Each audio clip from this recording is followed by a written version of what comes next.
Assalamualaikum warahmatullahi wabarakatuh. Kami akan mempresentasikan hasil kerja kelompok dengan tema audit sistem informasi pelayanan perpustakaan menggunakan kerangka kerja COVID-5.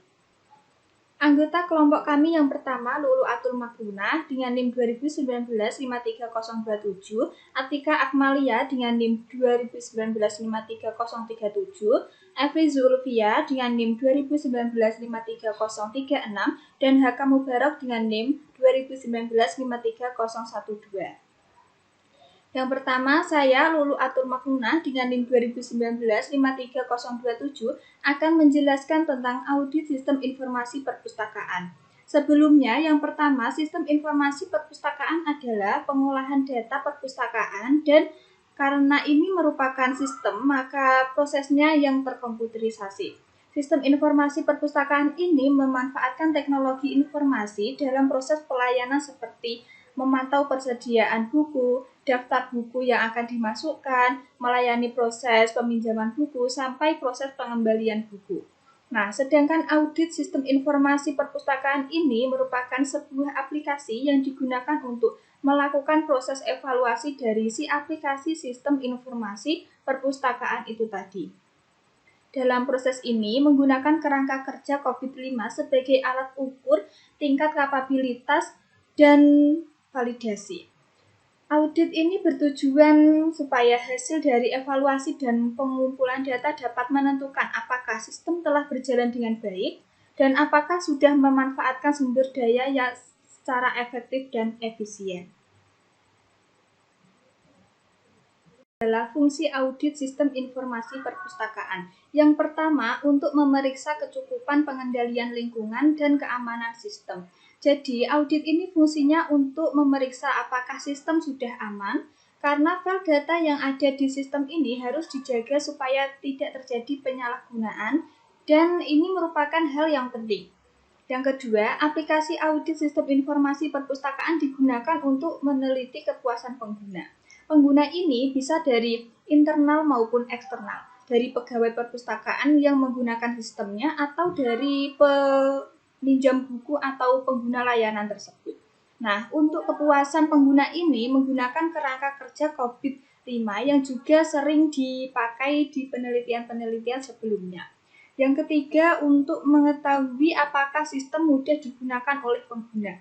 Sistem yang dibuat dengan berbagai fitur yang lengkap belum tentu mudah digunakan karena terlalu banyak fitur dan membuat pengguna bingung bagaimana cara menggunakannya.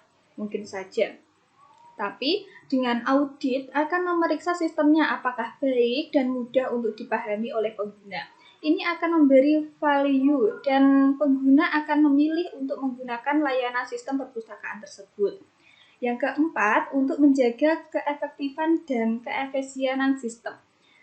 Suatu sistem informasi dikatakan efisien jika mampu memenuhi kebutuhan pengguna dan dikatakan efektif jika sesuai dengan kebutuhan pengguna. Nah, yang terakhir untuk membantu memeriksa sistem informasi supaya mencapai tujuan organisasi. Jelas, audit ini sebagai evaluasi untuk memperbaiki sistem supaya mencapai sasaran atau tujuan yang diinginkan.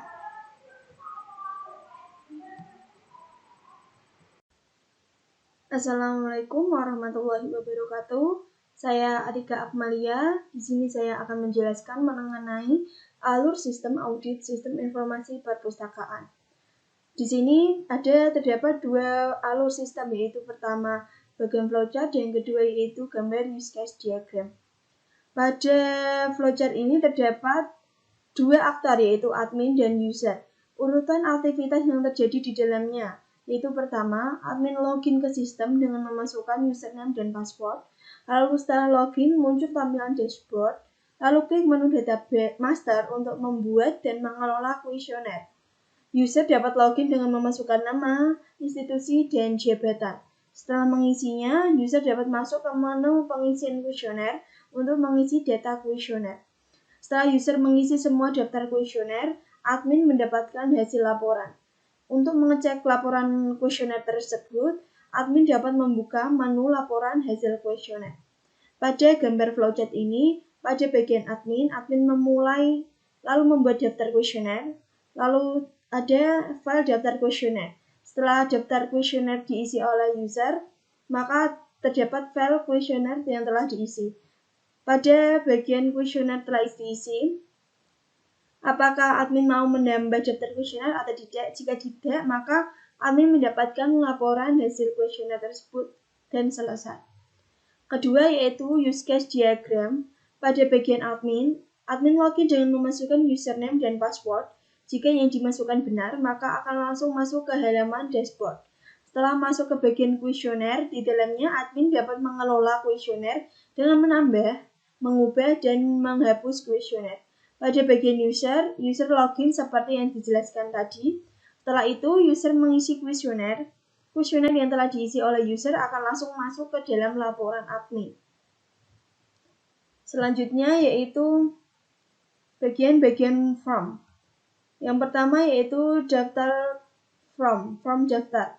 Pada bagian form ini untuk bagian user. Di dalamnya user hanya memasukkan nama, institusi, dan jabatan langsung login. Kedua yaitu form login untuk admin. Di sini admin hanya memasukkan username dan masukkan password. Lalu setelahnya itu login. Assalamualaikum warahmatullahi wabarakatuh. Saya Evri Zulfiah, NIM 2019-53036. Nah, di sini saya akan menjelaskan mengenai tampilan-tampilan pada aplikasi Sistem Informasi Audit Pelayanan Perpustakaan. Yang pertama adalah tampilan beranda. Tampilan beranda atau dashboard merupakan tampilan utama pada aplikasi audit pelayanan perpustakaan, di mana pada tampilan ini kita dapat navigasi ke menu-menu lainnya seperti data master, laporan hasil kuesioner, dan profil.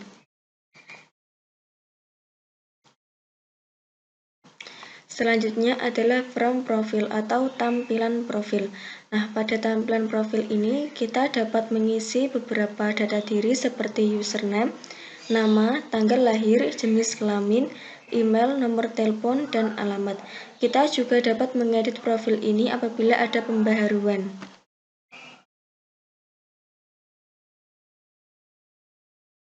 Selanjutnya adalah from pertanyaan. From pertanyaan ini merupakan from yang berisi pertanyaan-pertanyaan yang dibutuhkan dalam proses audit sistem informasi. Nah, di sini admin dapat mengelola tampilan ini dengan mengedit, menambah, ataupun menghapus. Terima kasih. Selanjutnya akan dijelaskan oleh teman saya. Untuk kali ini saya akan menjelaskan untuk yang bagian form profil pustakawan. Nah, di sini untuk profil pustakawan menampilkan nama dari pustakawan tersebut, ada menunjukkan tanggal lahir, jenis kelamin, perempuan, alamat email, nomor telepon, dan alamat rumah. Dan untuk selanjutnya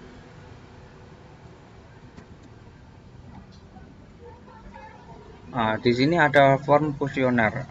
Di sini form kuesioner meliputi ada aspek pengendalian lingkungan yang sudah ada 11 aspek. Di antaranya ada perpustakaan memiliki struktur organisasi yang menetapkan tanggung jawab dan wewenang secara jelas. Perpustakaan sudah memiliki visi, misi, dan tujuan organisasi. Terdapat deskripsi pekerjaan secara tertulis yang dimiliki oleh setiap pegawai. Setiap deskripsi pekerjaan menyebutkan mengenai tanggung jawab individu untuk mencapai organisasi. Nah, untuk yang tabel sebelahnya ini adalah harapannya ada 4 level, dan kemudian ada kenyataan terdapat 4 level juga. Nah, dari hasil tadi yang sudah mengisi kuesioner, nanti akan muncul sebuah hasil penilaian kuesioner seperti tersebut.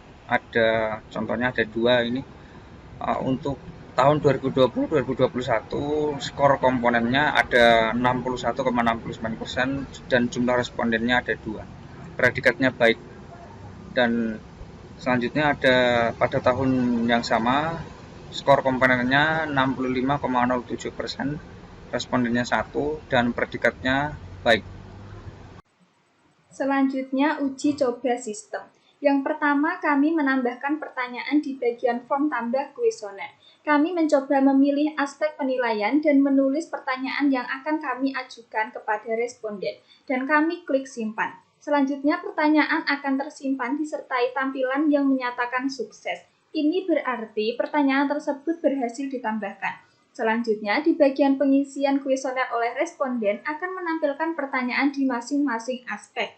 Terdapat nilai harapan dan kenyataan saat ini di sistem perpustakaan itu. Ketika pilihan diklik akan berwarna biru, artinya berhasil dinilai, dan setelah semua terisi akan ada kolom harapan dan masukan. Setelah diisi, lalu diklik submit dan akan kembali ke beranda depan, yang artinya berhasil dikirim dan tersimpan. Uji coba dalam sistem ini berjalan baik sesuai tujuan yang diharapkan. Sekian dari presentasi kelompok kami. Jika terdapat salah perkataan atau yang lainnya, kami mohon maaf. Wassalamualaikum warahmatullahi wabarakatuh.